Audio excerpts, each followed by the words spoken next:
Hey y'all, this is Roqy Tyraid from Phoenix, Arizona, and you're listening to Grown Man Sessions. Roqy Tyraid. How you doing, man? I'm doing well. How about you, man? I'm doing good, brother. Thank you for coming on Grown Man Sessions. I really do appreciate it, man. Uh, this has been a pretty cool project, and I've been able to catch up with some old friends. You know what I'm saying? And so I finally get a chance to catch up with you, bro. So I'm pretty excited. Yeah. It's been a long time coming. Yes, sir. I mean, to kind of give the audience some context, I kind of first heard of you doing music back in like the early 2000s when you were with Takeover, Yeah, because you were with Joey, who's 60 East, who was like Amit's back then. And I remember they used to bring up the mixtapes of you guys, like, you, Space Ghost, Rock, Metric, and I used to vibe out, man. I'd be in Sacramento, like, man, you guys got to hear these guys. These guys are dope. that's super dope, man. Yeah. I don't know, like we like extended family. So yeah, you say 60 East, formerly known as Amis. I met him as Roach. You know that guy. Yeah, talk about like destiny is pre-written.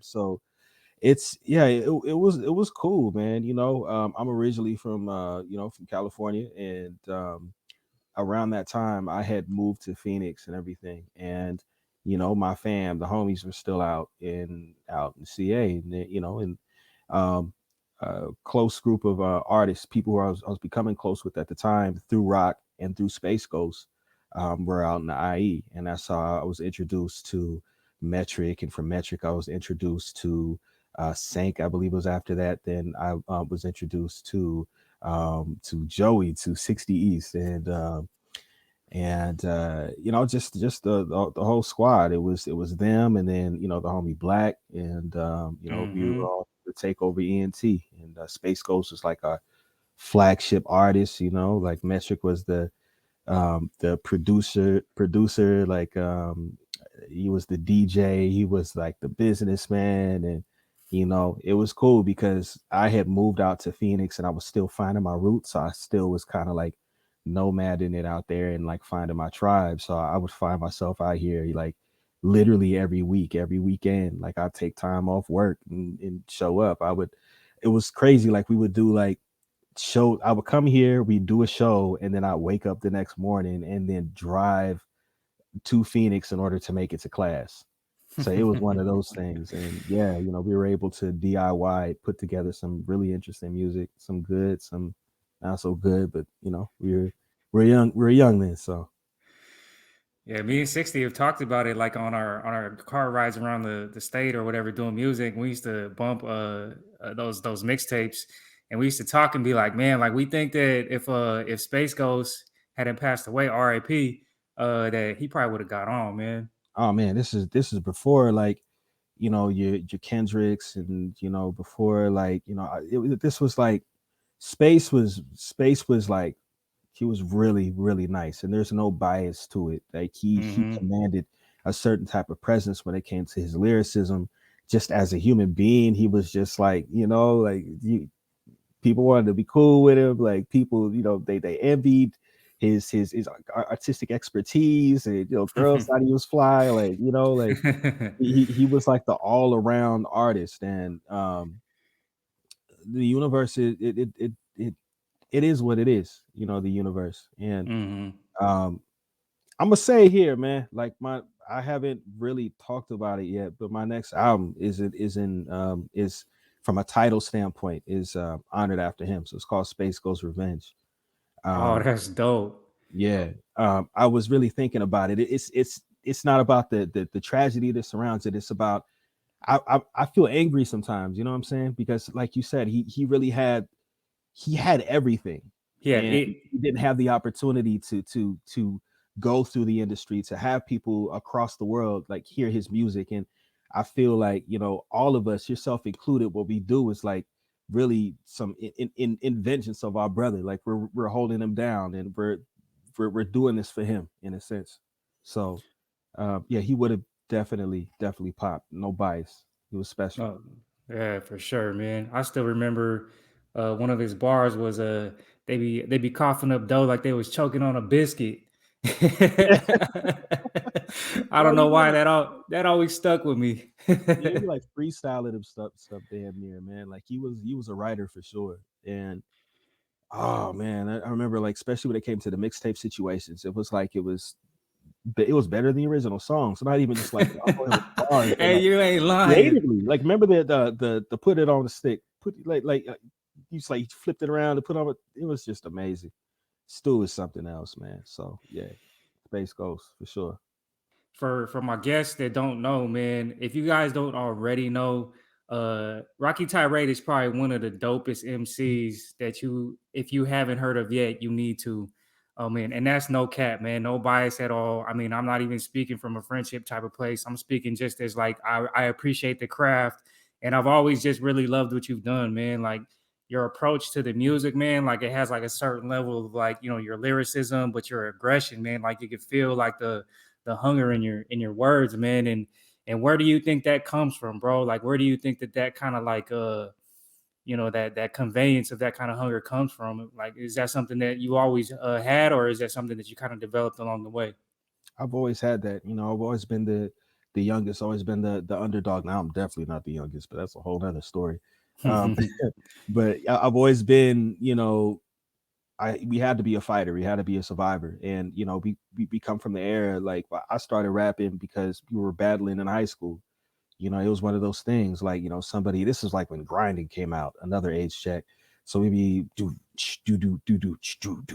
be freestyling on the lunch table, or, we would go to like the sports complex in my area every other Friday. There would be, we would show up, and because they were giving out free pizza, we didn't realize there's economic reasons behind it. But like, um, we would go for the free pizza, and then we would all rap. We would all rap at the basketball court. So it was always something that was like the spirit of what I do. And then just honestly, it's that's how I convey my emotions and stuff like that. Hmm. A lot of the stuff, they hear aggression, they hear uh, anger. I'm just tired sometimes, or maybe it's pain. Just how people convey themselves, express their feelings or what have you. So a lot of the time, what you're really hearing is the spirit of somebody who's like, pushed against the corner, so to say. Like, I have to do this. There's no other choice. Yeah, man. Do you think that like your personal life and like things that you've been through as a youngster, or even like through your teenage years, or even as an adult, do you think that that's all kind of like wrapped up in that? Yeah, absolutely. Like a lot of other artists, this is one of the places where I go to express myself. Even before like the Mm. whole maturation process, like, um, my thoughts, they ended up on paper, figuratively. So yeah, and like going back and listening to my discography, like certain things that shape my personality that I was just then talking about, like it's an interesting experience. I don't even really realize it until analyzing it in hindsight. But yeah, definitely. I don't, man. I mean, you know, as an artist, I kind of feel like we do have that way of expressing ourselves, and we do have that way of like getting those feelings and those emotions across. uh but what are like on the personal side, like on the Jacob side, like what are some things that you do to kind of like balance yourself and keep your mind right and keep your energy right? Um, Very recently, finally, for artists, getting a proper rest. Mm-hmm. Very Mm-hmm. recent. Um, definitely going to the gym. That's it. Does not even just physically, but mentally, emotionally, spiritually. It's something that if you create a routine to it, it does impact you on a positive level. It may not be the end all be all, but it can turn the worst situation into just a bad one, so to say. So it's a complementary thing. Minding the types of food that I eat, you know, um, music, music. I'm a mood music type of person, so it doesn't necessarily have to be lyric or genre driven. I can listen to a movie score. I can listen to some deep D and B. I can listen to some random like when I listened to the other day. I listened to 7 versions of Claire de Lune. like back to back, like do do do do do do. Then I played the ukulele one, and then I played the organ one. Like I don't know, I like music is very therapeutic, so that's one of the key components. Hell yeah. I listen to Hans Zimmer like streams just Oh for my no reason. god, Hans Zimmer is amazing. Yo, he's like the Dilla of movie scores. Oh my god, Yeah, I could listen to that Inception soundtrack just like doing like cleaning the house, you know Pine, what I mean? Mombasa.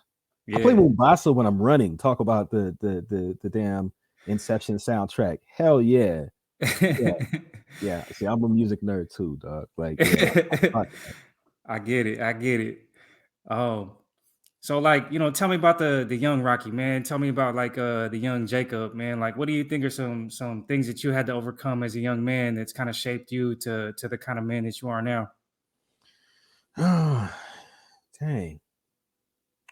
Very recently, I'm just learning to be, you know what, open with other men. You know, like growing up in a society that we grew up in, at least speaking from like a generalized standpoint, just saying simple stuff like "I love you," or like Hmm. not being, not feeling weird about talking about mental health. Hmm. Um, that certain community that you can find like in because we can always find that in women, right? But to find that in men was really, you do that with your brother or something like that, and even rarely for a lot of folks. But that's been something that's been helpful because being able to have those conversations, like, yeah, man, I really haven't been in the greatest space, and oh, same here, man. Like I'm going through it, whoop de whoop, for this such and such reason, and then you find like there, there's nothing wrong with you per se. Like we're all going through a similar journey at the same time, Oh, and yep. and you might find that certain key phrase that retort that may change your perspective, or even for a moment just make things a little better, or provide some sort of key insight. You know, what are some other things, man? Um, Well, do you find yourself like when it comes to that, like do you find yourself now that you're more open to having those conversations, do you find yourself like being kind of like not turned off, but kind of like a little bit more hesitant to talk to the people that aren't open to that kind of stuff? Because I know for myself, man, like I come from the same kind of situation where like having those kinds of conversations weren't normal and they weren't quote unquote manly.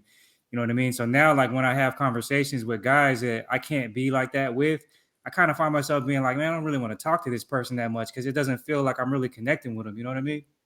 yeah, sometimes it feels like that, and then other times I'm just like, I'm here. It's probably my only shot. I'm just gonna be who the hell I am, and if that's weird to some people, then it's not my problem. I'm not doing anything offensive. I'm not, invading your space.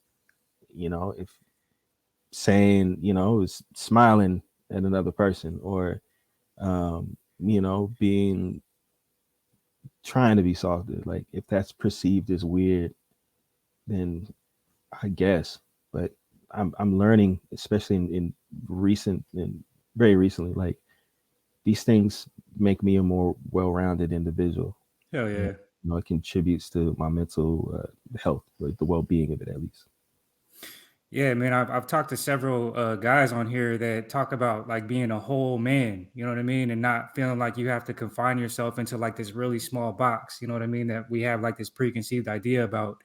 And like just really being able to just have these conversations with each other. Cause like you said, man, at the end of the day, man, it's like we're all human. We're all going through a lot of similar things.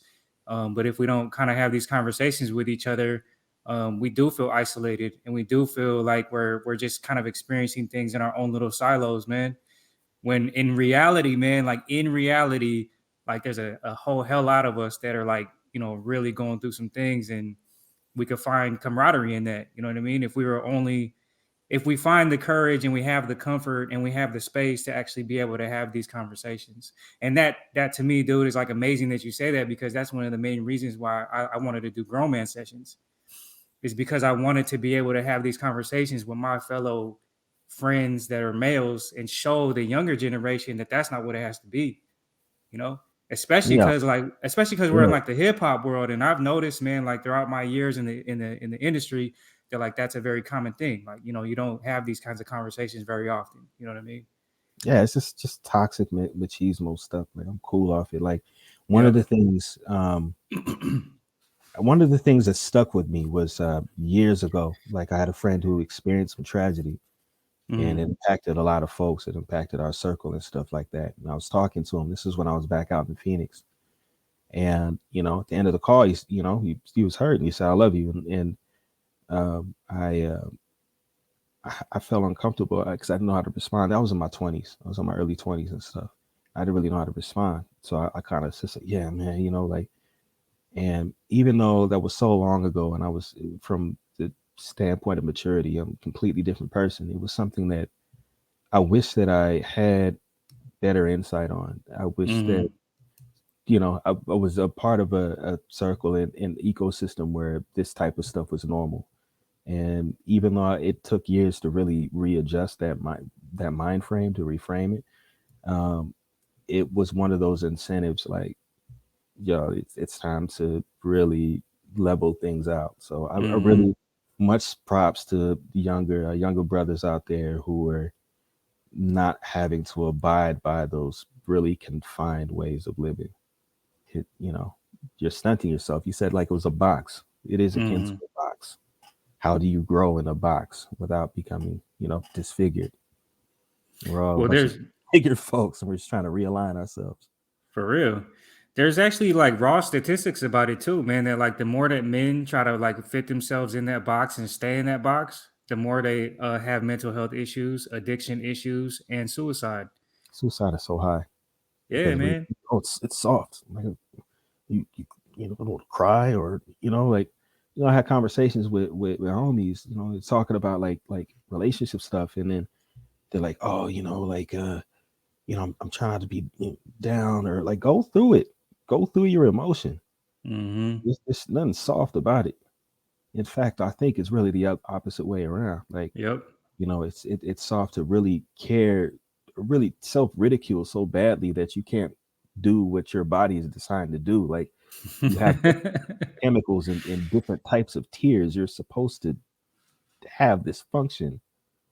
So yeah, Yeah, man. I think we just suppress it for so long, man, and it becomes hard, you know? We become hard, you know? yeah, I think my wake up call was when I had my kids, because my first was a girl, so like I didn't want to be like that with her. You know what I mean? Like, and I think like just kind of becoming a dad to a daughter, like it kind of just opened me up in a different way, anyways. And then it kind of like I started to progress from there. I mean, I still have my moments. Like I had a friend not too long ago too be on the phone with me and tell me that he loved me, and I got stuck. You know what I mean? And like I caught myself, and I was like, like this is part of my growth. yeah. So yeah, it's like like with my rap group. We text each other that like pretty commonly now, and it's cool, man. It's cool to know that, because that's you really being yourself. That's you going through all your emotions in front of people, and being accepted for that, and accepting yourself for that, most importantly. Mm-hmm. Yeah, man. But yeah, I hear you. And for those stuck in that moment, just detach from your preconceived expectations. You are not going to die if you tell another person that you love them or that you care about them. Man or woman. Yep. Exactly. Right on, man. Thank you for sharing that, man. When it comes to your activism work, man, like I've been meaning to tell you this because like I find it so important just in society in general to have that kind of voice, and that I'm fucking proud of you, bro. Like for Thank real, you. man. Like you are somebody that I look up to on multiple levels because of the work that you do, like with music, but then also in the streets, like doing your activism work. So talk to me about that, man. Like what motivated you to get more involved, and like and how is that like affecting you as a person? Oh man. I've been in protest off and on for like since I think the first time I really participated in something was the Occupy movement in 2011. And Mm-hmm. I've always for some reason been outspoken. I try to be socially and politically aware, and a lot of it bled into my music. But then, seeing so many other real people that were out there doing it, it was sometimes people were interviewing me and call me an activist, and I was like almost like ashamed because I would do work here and there, but it's like there's people out there, like you like your just Siri X's, for instance, and those are the people I would defer to. And so that was just kind of what it was. Like I was just somebody who saw what they saw and channeled my expressions into my music and participated here and there. But in 2020, it was interesting because I had just came out of a weird situation on like some music stuff. Mhm. Just it happens, just way of the road. And Mhm. I was back in Phoenix, kind of putting everything back together, figuring out what was going on, like my next steps, and reassembling pieces. And I think my mental health was really low at that time, and the stuff with George Floyd had happened, and it was one of those things where I try to stay away from the footage, and I was like, this is I'm tired of them like victimized or like fetishizing like Black Death and stuff like that. Mhm. And of course, I ended up seeing it. The next day, there was protests, and again, there was really no leadership. So we went from because the day before we ended up like corralling people back together and keeping it moving, and then Mhm. the next day it was something similar, but that guy wasn't there, but there was like groups of people upset, pissed off, like you know, wanting some sort of change, and the body was there, but there wasn't anyone there to really help guide it. And we come from hip hop, we come from being a master of ceremony, and it wasn't hard to get people on one accord and Mhm. stop putting you say hands up, don't shoot, don't put your hands up, put your fists up. Solidarity. When you feel Mhm. scared, link arms. We chant together. We kneel together. When they pepper spray us, we take care of each other, and then so on and so forth. And then maybe like a day or two after that, so we're like multiple days until protests. We ended up leading a couple protests, and this is the one, probably one of the more defining ones of like the early protests. And again, there's no violence, there's no like people turning over cars like how conservative media would make it believe. But we purposely brought thousands of people over to the Sun Stadium, and we wanted the news had the helicopters out there. We wanted to show them that we do have power. We unified. We have the ability to change things. Mhm. We can burn this whole thing down, or we can create some equitable change. And I think it was a real powerful statement that we had all these people there from different walks of life. Everybody pissed off, really at the point of just things just going astray and becoming just complete anarchy, and we're all on one accord, and we're all yelling for advocacy. We're all there in solidarity for the lives of those taken by police. And Mhm. within a couple days, ended up running into some individuals who were like-minded. We unofficially formed this group called the We Rising Project, and then we led protests throughout the summer. Thousands of protests. I think there's one point we had like a rough estimate about 12,000 people. And it's one of those things where after a while, we're in the middle of election season. It's like we're going to get picked at by infiltrators and things of that nature, like I had mentioned before. Um, Mhm. because now we're talking about like political education, and we're talking about voting from the standpoint of not just from an individual standpoint, but from the least represented, the most marginalized folks. We are teaching white people not just about racism, but the nuances of it and privilege, and how to weaponize your privilege in order to enact change. That's dope. And yeah, it was really interesting, man. And the fact that we were able to get from one side of that season to really the end of the election season, we're talking a few months. It says a lot. When you're in that era, that time frame, and there's heightened emotion, and you don't know if you're gonna get like picked off by some random conservative individual, or somebody who's going to infiltrate and push youth down a path that is detrimental for them. All the infighting and all the just random stuff that the media call like verbally attacking you and things of that nature. Um, it doesn't inflict a toll. That is something that I can't lie. Like it was one of those things where I did become an alcoholic. Like every day we Mm, were leading protests. Every day I was making sure that me and other individuals were making sure that people got home safe. Just the burden of droves of individuals. It's that level of responsibility day in and day out, and really no time to really rest and recuperate because it was an everyday sort of thing. And you have your like life stuff after that. I was a functioning alcoholic. Like I would go home and I would mix a drink and I would play like MOB the show or whatever at like 3 in the morning, and I would get up and try to go to work.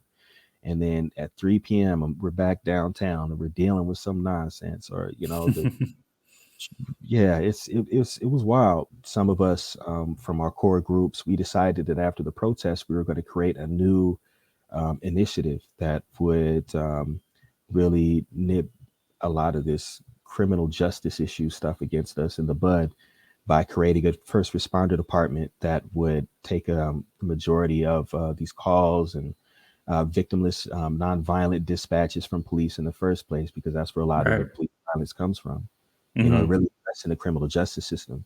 And we ended up calling it NOCAP, or the Neighborhood Organized Crisis Assistance Program. So, man, I've TLDR'd like the last year and a half, but it's been wild. And yeah, there's been highs and lows, like I'd mentioned, but you know, staying aware, staying cognizant of everything is what helped me keep going. A lot of people justifiably fell off, which because that's what they want to do. They want to destroy your spirit. But someone like myself and a few others, like especially me, I'm a rapper, man. I've already had my spirit destroyed. What are you gonna do next? Like, Yeah, man. It's a different breed. yeah, man. Well, hey, man, I give you props, man. Like I much respect because I've done some activist work, man, but I just was never able to commit on that level, man. So I know what you mean. Even the little bit amount that I did do, man, like it was taxing, bro. It ain't You know, easy, man. It it really isn't. ain't. It ain't like salute to anybody who's ever jumped in, even for a moment. There's some people who are ridiculed, especially artists who came out into the field and they just like backed away and stuff like that. Um, it this the strength, the fortitude that is required to even jump out there in the first place is really untold. Yeah, it Like is. especially in COVID, when we were unsure how this is going to affect our society as a whole, and you out here doing like, man, for everybody across the nation and internationally who stepped out even for a day or two, like thank you. And I think one of the most like hopeful things that I get from seeing people like yourself being out in the streets and making your presence felt is that you're encouraging the next generation, because I am seeing my daughter's generation being way more aware of any of this stuff than I ever was. And I think it's Yeah, because there's been so many people in the streets that look like them, that that they can relate to. You know what I'm saying? Like even if it's an older generation, they still listen to the same music, they still dress like similar. You know what I mean? So like they draw a connection if they see those people out in the streets doing it, and then they'd be like, oh, okay, like I think I should like know about this. You know what I mean? So it draws their attention and it brings them into that atmosphere of that understanding of the way that the system is working. You know what I mean? yeah, absolutely. So Yeah, it gives me a lot of hope, bro. Like, and so that's why I just, like I just can't say it enough, man. I respect you that like a lot for what you do, man. Because I feel like it's, when so many people like yourself are doing it, it just has like this ripple effect. yeah, yeah. Thank you. I really appreciate that. A lot of other people inspired me to be out there. Like I said, like it was, I look at people like your series and stuff like that, and it was Hmm. like I have one of those put your money where your mouth is moments. I feel like I went off on a tangent earlier, but that is one of the things I was like, yo, when I said I was in like poor mental health earlier, it was my stance when I said that there's somebody out there who is dragging him towards, a detrimental situation. My stance at that time was I have nothing else to lose. So why not go out there? And Right, another right. thing that was behind me was, feeling, inspired by other people who did this and who continue to do this. So you thank me, but I thank them. Yep. Yeah, we passed the torch along, man, and we just keep the movement going. Um, yeah, man. I want to know, what do you think is the characteristics of a grown man in your eyes? Um, integrity, um, honesty, like being open, being fair. Even if you have power over someone, you're magnanimous. Um, just it is like we in a patriarchal society. We're very destructive in nature. To be the antithesis of that, I think that's a step in the right direction. We've done Mm. so much destruction, and to cultivate instead, I think that's the way to go. I may get a little spicy on my music, man, but I think there's an objective behind it. Hopefully, for people's interpretations, but yeah, That's dope, man. I asked this of all my guests, man, and I just love it because all the answers are different because everybody has different points of reference and different experience. But what do you think is one of the most important things you've learned along your journey so far? time is important, but I don't know. In my journey so far, I don't know how to answer it, brother, a musician, but I don't know. Time is, don't overlook time. I think don't overlook time because I spent so much time waiting for things to be perfect, waiting for the right time. Hmm. There's never going to be that. The perfect time is the worst time. So I've adopted that philosophy with my music now, and I'm finally seeing like forward movement that I can really appreciate, especially like in the constantly evolving, industry and things of that nature. I'm just gonna give you art, and I realized that also by doing that, I feel better. I feel more creatively fulfilled, especially in like the past 6 or 7 months. Like I would say that that's one of the most important things that I've learned. You know what? One more unsolicited advice: watch the company you keep. I swear to God. You may hang with good people, so to say, but like some individuals may unknowingly have bad intentions, not like malicious intentions, but like very chaotic and things of that nature. And in the business of relationships, being guilty by association can hurt your career. And that's one of the things that I had to learn the hard way, unfortunately. Like, this someone can only help them. You can only help someone help themselves. They cannot Hmm. choose to help. They cannot bring about change unless they choose to help themselves. Is what I meant to say. So after a while, it's best to decide or analyze how this is affecting your growth. Like, if the soil is, it poisoned, why put your seed in that situation? And I think that's an important thing that I learned as well. Oh yeah, dude. I can't speak on that enough, man, because I'm not gonna get into the whole story, but I almost got like locked up for, they trying to give me four attempted murders. So it was like 15 to life for each charge just because I was around somebody that I shouldn't have been around. You know what I mean? And I didn't even like the dude. I just, for some reason, like back when I was younger, it just, you just end up being like with people that you feel like, are on the same page as you or whatever.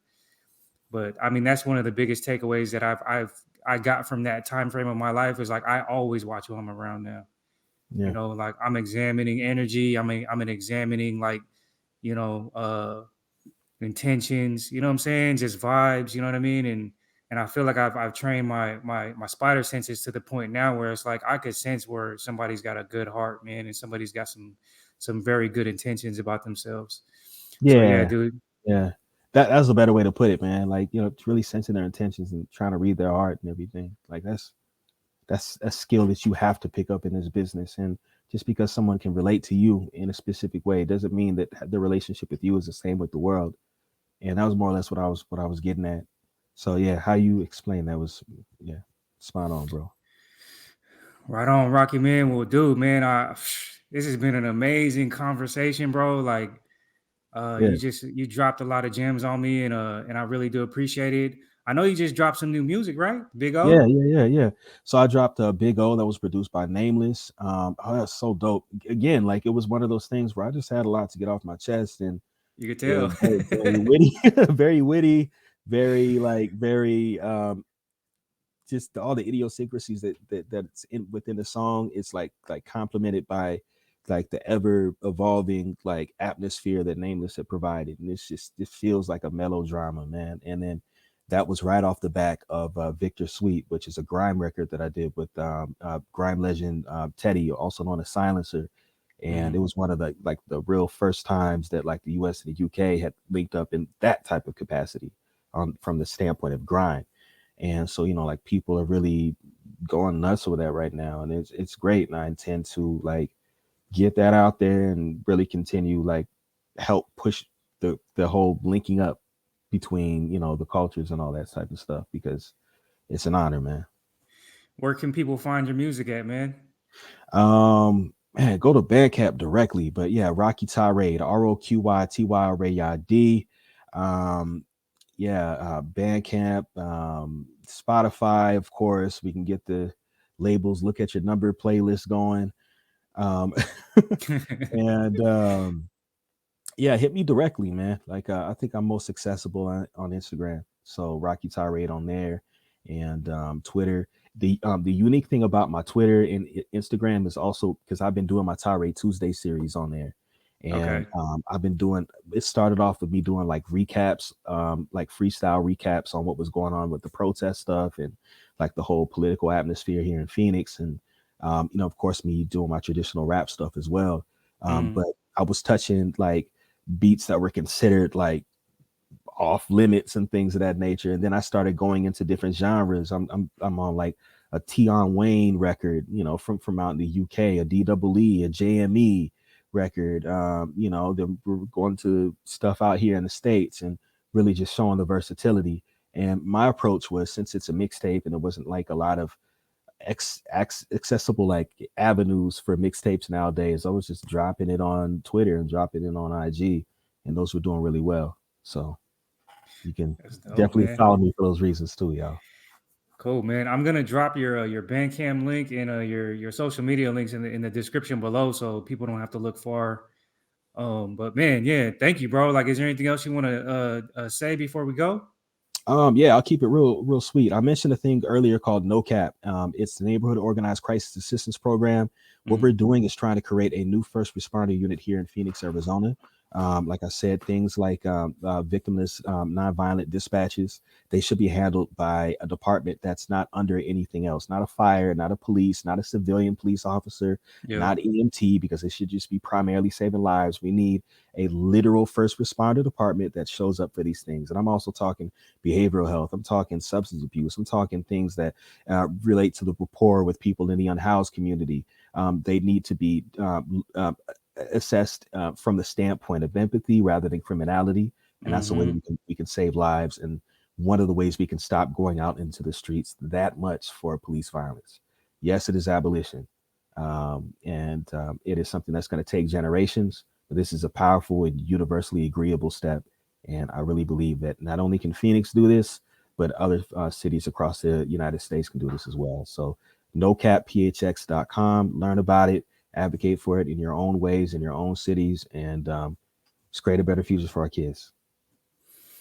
And with that being said, I always end these interviews by saying that one person could change the world, but it's one person at a time, and that one person is you. If you guys have gotten anything from this interview or this conversation with Rocky, please hit the like, please hit the subscribe, and drop us a comment. But in the meantime, take care of yourselves, take care of each other, and don't be so hard on yourself, fellas. Give yourself some patience, give yourself some grace, and just know that, you know what I'm saying, like we're all going through similar things, man, as you heard with my conversation with Rocky. But yeah, thank you, brother. I can't thank you enough for coming on the show and blessing Thank you, us, bro. man. So So yeah, thank you, man. And I hope your 2022 is more successful. And like I know that you're gonna like make waves, and I'm gonna be rocking with you all the way, bro. So I'll catch up with you next time. Definitely stay linked up, man. You have a good weekend, bro. You too. Good week. Peace.